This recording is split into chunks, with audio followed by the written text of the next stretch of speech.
Hey guys, welcome back. Reese and Ben here pursuing that in arts. And today in the video you're going to be seeing some more time doing some more Gladitoria techniques. Check it out now. 28V. Note the piece. In this, the thrust comes towards the gauntlet and frees it from pressing on the breast. Once you have secured him with your point, shove him away from you as you see painted above.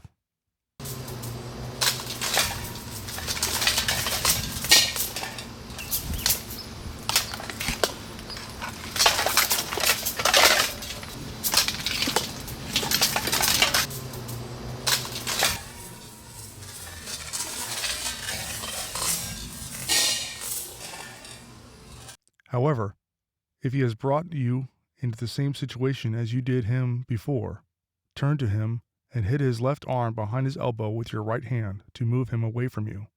Thus, you will free yourself from him.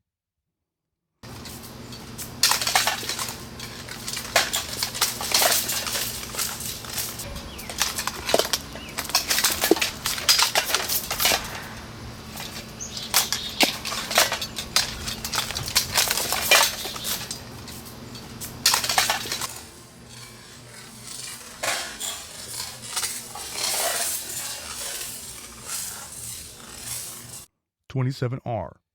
Note the work of the plate gauntlet.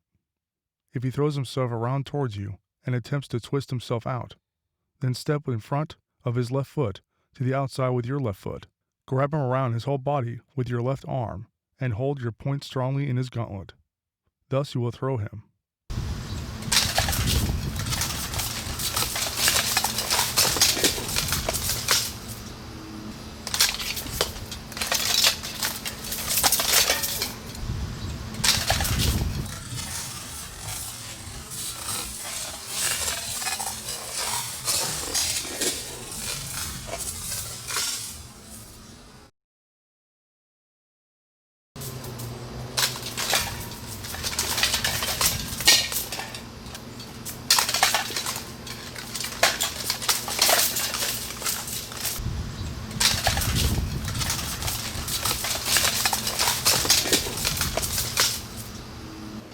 Alright guys, that concludes the video. Really hope you guys enjoyed it.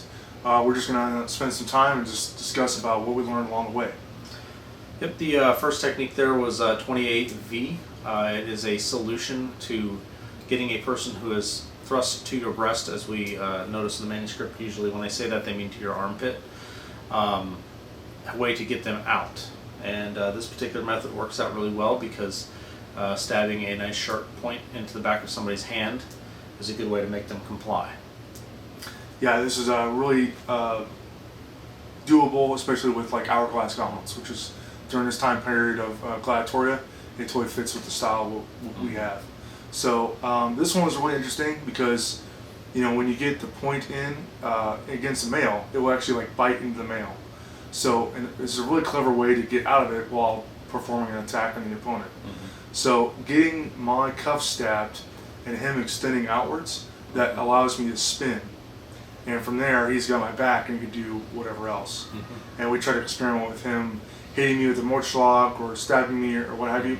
So, you know, I'm getting hit as I'm getting moved around. Yep. So, pretty effective. Yeah, and in a martial context, in period, you would have stabbed a sharp weapon into the back of somebody's hand or into their wrist, which would be potentially disabling as well. For our purposes, obviously we're not stabbing each other in the actual wrist, so we're stabbing into the cuff and using that as leverage point to move the person, which still works effectively because if they resist initially, their wrist is in danger of getting pinched, so they kind of have to comply. And the second one was 27R. This is one of the counters. So there's actually two parts of this technique, in which the first part is a counter that I perform against him, stabbing my cuff.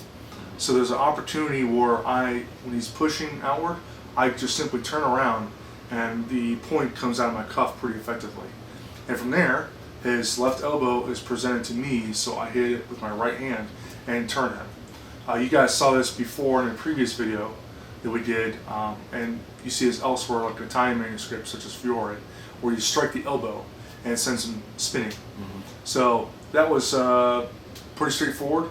I always like that one because it's such a really clever counter to get out of those situations. Yeah, this technique works out really well because when when I've gotten his wrist with my point and I push forward, I'm actually the stronger and I have his weak.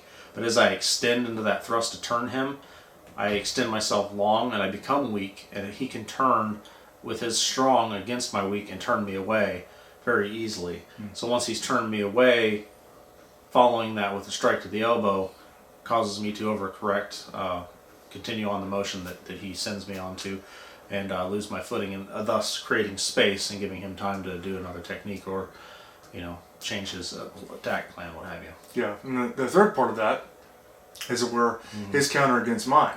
So if I were to spin out of that attack, then all he has to do, I'm creating kind of a window, because I'm bringing it high around, and that's creating an opening here. So he simply puts his left foot behind mine, and then puts his arm around my waist, and then just does a back liver throw. And that was really interesting.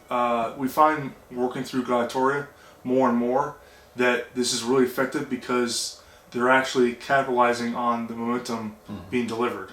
So same thing with the one I did where he's coming around and I push his elbow, the momentum's coming on forward, then I'm redirecting it. So same thing here. When I'm moving my point above, my energy is going up here, momentum's going up here, and then he steps behind me and just further assisting me to be thrown. And being that I'm more top heavy in harness, it's just really easy to do. Now I will say with this one, you can absolutely just, get behind him and just do it full force. We try not to do that because we're trying to be, We want to do it over and over again. Yeah, we like to not have our brains turn to mush. Yeah. So we did it safely, but I would tell you from my experience in that point, I was very unbalanced, and there's absolutely no reason why you couldn't just go full on step through and send me on my head or something bad. Yeah. So Yeah, in a martial context and in a fight to the death, you'd probably spike the guy on his head and back as hard as you could to hopefully render him unconscious from the throw, where you could finish him off easily. yeah, so those are techniques we did. We thought those was super interesting. Working through Gladitoria, the more we work through it, it's just awesome. It's just more and more you just discover like this is like truly the art, right? It's with harness fecting. So, but yeah, we're excited to get back to doing some more stuff within Gladitoria. We're getting to the sections now with like wrestling. That's where it gets really, really crazy. So, and we got to figure out how to do that safely because a lot of stuff is like breaking joints, laying on their head, that sort of thing. So we like to continue doing this. So, but guys, that's pretty much it. We thank you very much for watching as always. Really good to get back to doing some more Gladitoria. And special thanks to our Patreon supporters for keeping the channel alive. You guys are truly awesome. It's really great to have the ability to continue doing this, and that's thanks to you. So if you like what we're doing, feel free to check our links down below and check out the page.